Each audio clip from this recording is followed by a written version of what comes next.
டாஸ்மாக் வந்து திமுகவோட தொடர்பு இருக்கு, திமுகவை சேர்த்து அந்த முதல் குடும்பம் வந்து டாஸ்மாக் நடத்துகிற மாதிரி குற்றச்சாட்டுகளை வந்து சீமான் வைக்கிறாரு. அதாவது திமுக எதிர்ப்பா மட்டும்தான் பாக்குறாங்களே தவிர மக்கள் நலன்கிற அடிப்படையில் பார்க்கல. திமுகவின் முதல் குடும்பம் டாஸ்மாகை நடத்துவதாக சீமான் கூறியது குறித்து செய்தியாளர் எழுப்பிய கேள்விக்கு விசிக தலைவர் திருமாவளவன் பதிலளித்துள்ளார். டாஸ்மாக் வந்து திமுகவோட தொடர்பு இருக்கு, திமுகவை சேர்த்து அந்த முதல் குடும்பம் வந்து டாஸ்மாக் நடத்துகிற மாதிரி குற்றச்சாட்டுகளை வந்து சீமான் வைக்கிறாரு. அதாவது திமுக எதிர்ப்பா மட்டும்தான் பாக்குறாங்களே தவிர மக்கள் நலன்கிற அடிப்படையில் பார்க்கல. திமுகவை எதிர்க்கிறதுக்கு என்னென்ன வாய்ப்புகள்லாம் இருக்குமோ அந்த வாய்ப்புகளை எல்லாம் வந்து தங்களுக்கான அரசியல் உத்திகளாக கையாளுகிறார்கள்.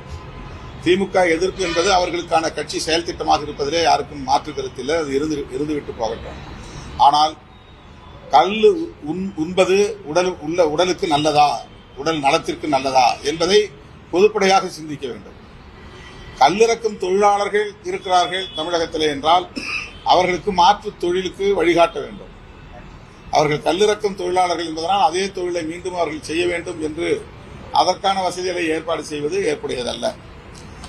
பனைமரத்திலும் தென்னை மரத்திலும் நமக்கு இருக்கக்கூடிய வாய்ப்புகளை பயன்படுத்தி எவ்வளவுதான் கல் உற்பத்தி செய்தாலும் கூட அது நம்முடைய தேவைக்கு பயன்படாது.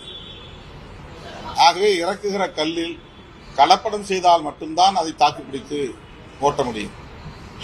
கல் இறக்கி கல் விற்பனை செய்தாலும் கூட கலப்படம் என்பது தவிர்க்க முடியாததாக மாறிவிடும். கலப்படத்திலே நச்சு பொருள் தான் பெரும்பாலும் இடம்பெறுகின்றன. குளோரல் ஹைட்ரேட் என்கிற ஒரு பொருள் கலக்கப்படுவதாக சொல்லுகிறார்கள். போதை இன்னும் கூட வேண்டும் என்பதற்காக டயசெப்பாம் என்கிற மாத்திரை அதிலே கரைப்பதாக சொல்லுகிறார்கள். ஸ்பிரிட், நேரடியாக ரெக்டிஃபைட் ஸ்பிரிட், அதை கல்லிலே கலப்பதாக சொல்லுகிறார்கள். இது வெறும் யூகம் அல்ல.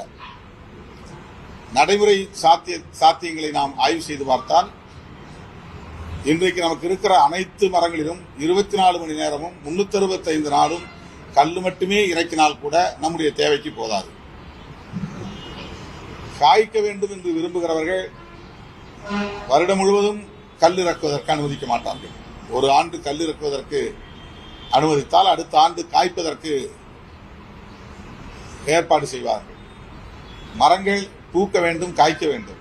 கல், தென்னை போன்ற மரங்களை விவசாயம் செய்யக்கூடியவர்கள் ஒவ்வொரு ஆண்டும் கல் இறக்குவதற்கு அனுமதிக்க மாட்டார்கள் என்பதுதான் யதார்த்தமான உண்மை.